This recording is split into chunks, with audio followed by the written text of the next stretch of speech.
The Alamo is definitely one of the most iconic American events that has happened in the past in the 18th century.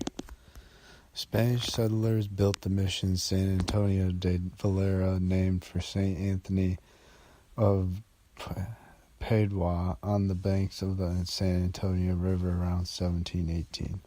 They also established the nearby military garrison of San Antonio de Baxar, which soon became the center of a settlement known as San Fernando de Baxar, later named San Antonio. The mission San Antonio de Valera housed missionaries and their Native American converts for some 70 years until 1793, when Spanish authorities secularized the 5 missions located in San Antonio and distributed their lands among residents.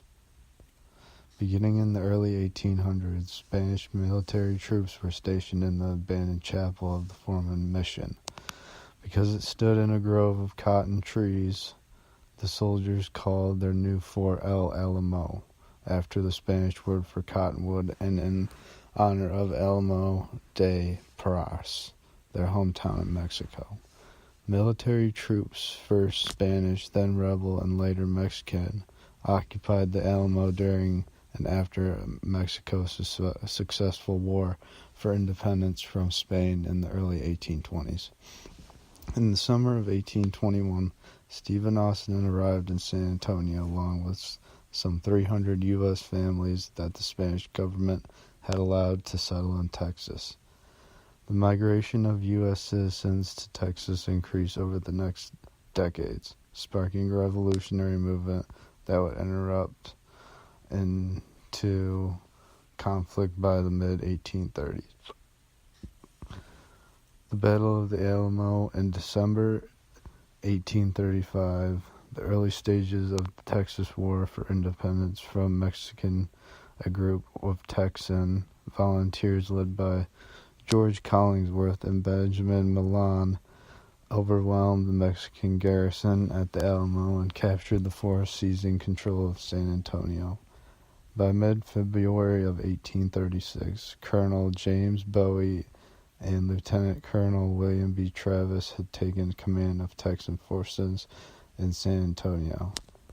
Though Sam Houston, the newly appointed commander-in-chief of the Texan forces, argued that San Antonio should be abandoned due to insufficient troop numbers, the Alamo defenders, led by Bowie and Travis, dug and nonetheless prepared to defend the fort to the last. These defenders, who despite later reinforcements never numbered more than 200, included Davy Crockett, the famous frontiersman and former congressman from Tennessee, who had lived early in February. On February 23rd, a Mexican force comprising somewhere between 1,800 and 6,000 men and commanded by General Antonio Lopez de Santa Anna began a siege of the fort. The Texans held out for 13 days, but on the morning of March 6th, Mexican forces broke through a breach in the outer wall of the courtyard and overpowered them. Santa Anna ordered his men to take no prisoners, and only a small handful of the Texans were spared. One of these was Susanna Dickinson, the wife of Captain Lamaro Dickinson, and her infant daughter Angelina.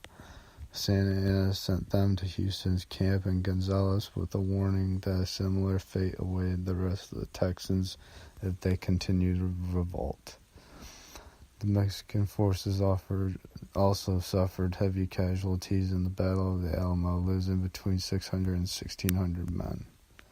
From March to May, Mexican forces once again occupied the Alamo.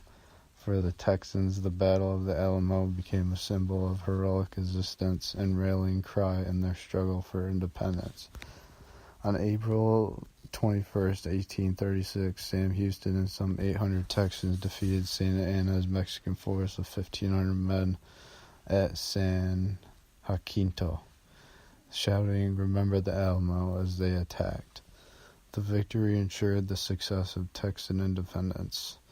Santa Anna, who had been taken prisoner, caused the terms but Houston to end the war. In May, Mexican troops in San Antonio were ordered to withdraw and demolish the Alamo's fortifications as they went.